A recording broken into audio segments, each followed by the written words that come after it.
Apparently, there has been a gas leak in the motorcycling industry, and everybody is making some very, very stupid decisions.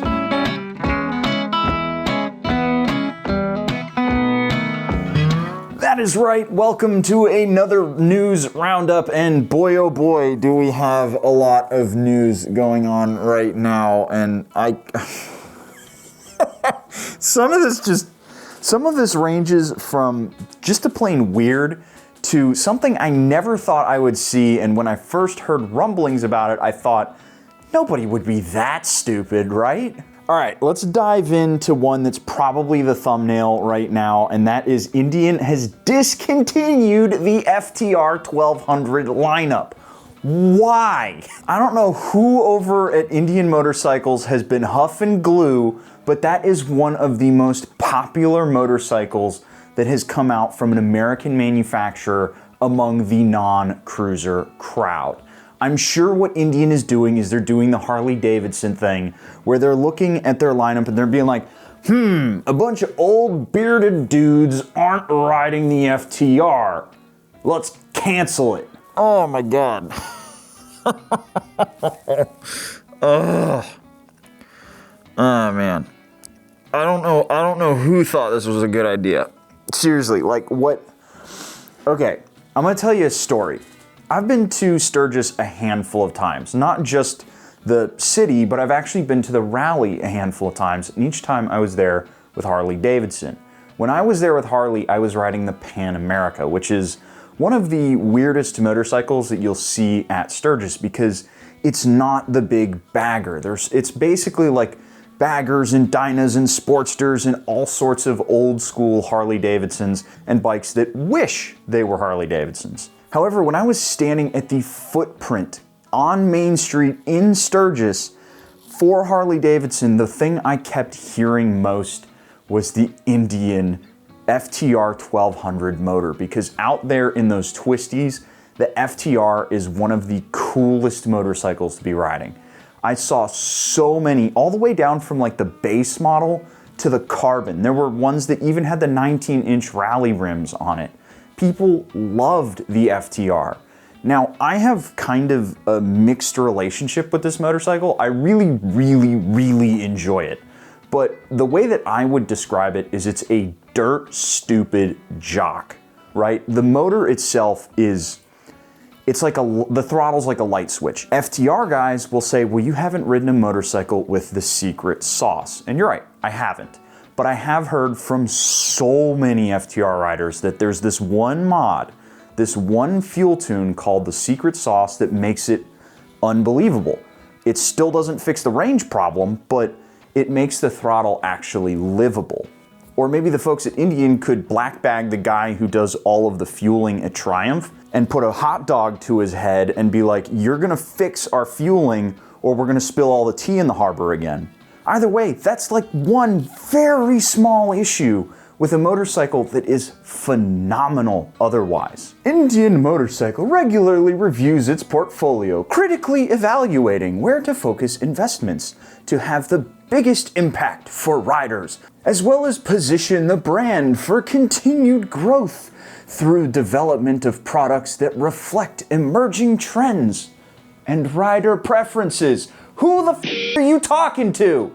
After careful consideration, Indian Motorcycle has made the decision to discontinue the FTR lineup. The decision aligns with Indian Motorcycle's long-term vision. You know, I'd think that you've got the same long-term vision that Boeing has. To focus on models and technologies that represent the future of the brand, as FTR is a small part of Indian Motorcycle's overall portfolio, the decision enables the brand to focus investments on platforms as well as future products and technologies in the pipeline.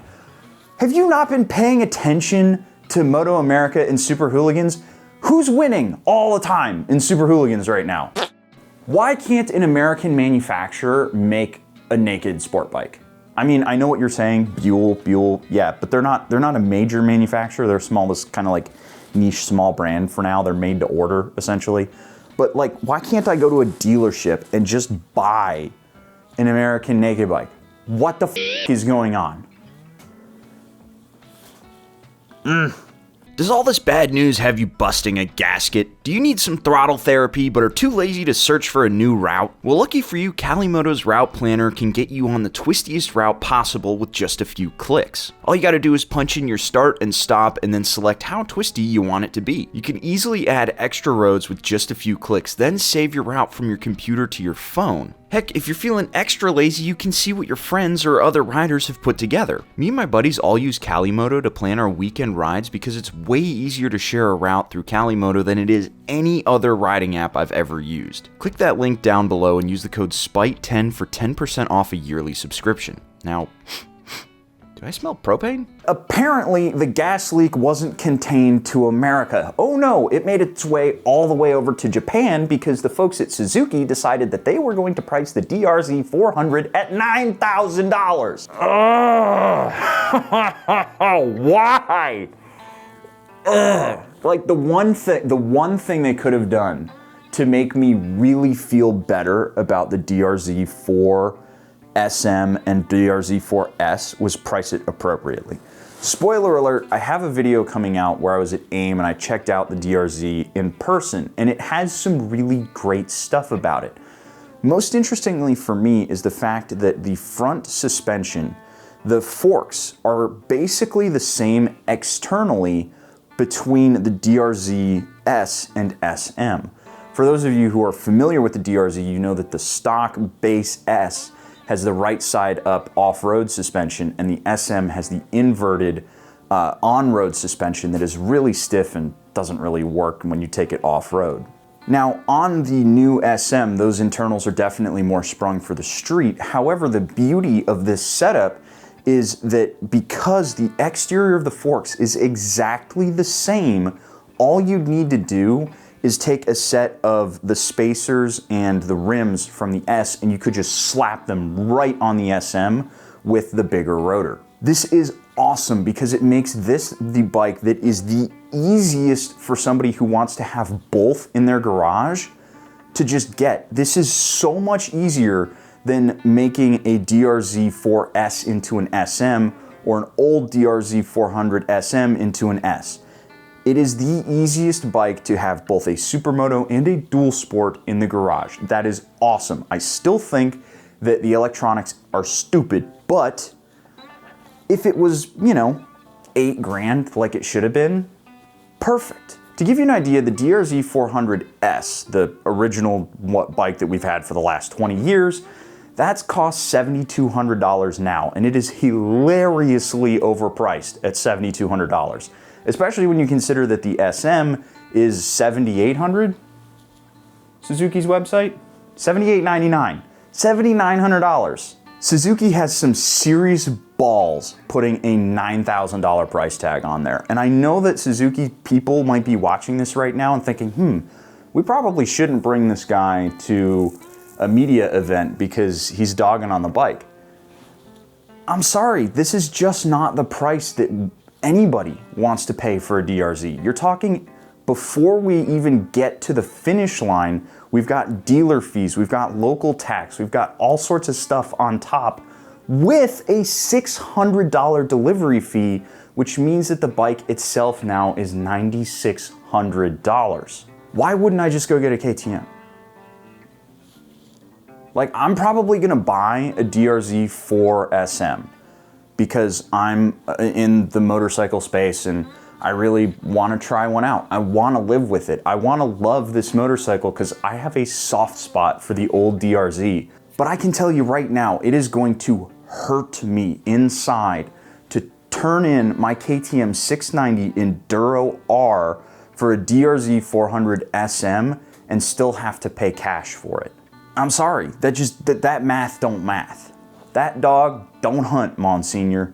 Let me know down below what you think about the DRZ's pricing. Do you think I'm overblowing it a little bit? I know that Dork in the Road specifically is not happy about it. I talked a little bit to Jake the Garden Snake about it, and he seems pretty meh about it. A little bit more like, it's not as bad as it could have been, but I'd like to see it better. For me, it's $1,000 too expensive. I'm sorry. Now, the last one we're talking about today isn't dumb or stupid, it's just kind of silly. I think this is what happens when a lot of people are just throwing stuff at a wall and seeing what happens when they're trying to think of ways to keep riders safer. And I highly encourage anybody out there, even though I may make fun of it here on YouTube, do whatever you can to make a rider safer. However, what I'm not all for is CFMOTO's seatbelt idea for a motorcycle. This, man, how do I say no very kindly? No thank you? Please take that one back to the drawing board. Essentially what we're looking at is we're looking at a plate that is bolted up under the seat directly to the subframe of the motorcycle that has a tab on it that has a seatbelt loop that goes around you as the rider, goes around your waist. And I'm just gonna say the safest thing that can happen to a rider in a crash on a motorcycle is they get separated from their bike. There have been motorcycles with airbags on board. Specifically, the Goldwing has airbags. And that's really cool because you're gonna slide forward into the airbag and it's big enough on that motorcycle that it actually can slow you down. But the Goldwing really is just a two-wheeled Honda Civic, so we can fit a lot more safety gear in there. Whereas CFMOTO is putting this seatbelt idea on a 750cc sport bike, which is gonna spend its time at a racetrack.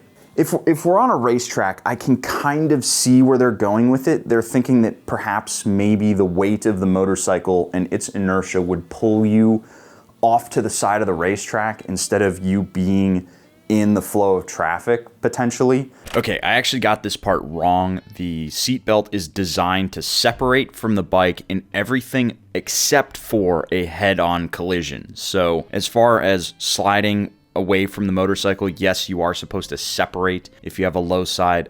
I still don't like the idea of being tethered to the motorcycle and counting on that tether to brake. It really is just meant to work in a head-on collision similar to the Honda Goldwing airbag, but that makes this all the more problematic. The worst possible scenario I see is you're riding around somewhere on the street with your little seatbelt on and you either get rear-ended, in which case you get shoved forward with the motorcycle instead of coming back onto the car. That could potentially be helpful, but if you slam into something, you're gonna get folded up like a clam, and hopefully you weren't too concerned about your top half being connected to your bottom half. Again, it is so much easier for the idiot here in the office to poke holes in something than it is to create the idea in the first place. I am content that somebody is trying. I'm happy to see effort go into making motorcycling safer. I just don't think this is the way to do it. Personally, with a wearable airbag, I am much more happy to be ejected from my motorcycle and land on a pillow of argon or CO2 or whatever, and then trust that that is gonna cushion the impact on my upper half, and then I've got pads on my elbows and my knees whenever I go down. But I don't know, what do you guys think about the seatbelt idea? Do you see some value in it potentially, or do you think it's just as goofy as I do? So let me know your thoughts down in the comments below. And yeah, let's see what the comments have to say about that FTR, because holy cow, that seems like a real bad idea right there. And I'm sure that if anybody from Indian was like looking at my channel and they were like, oh, we should reach out to this guy.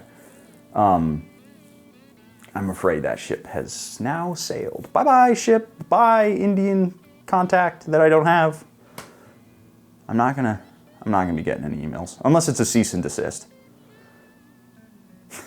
Catch you guys in the next one. See you later.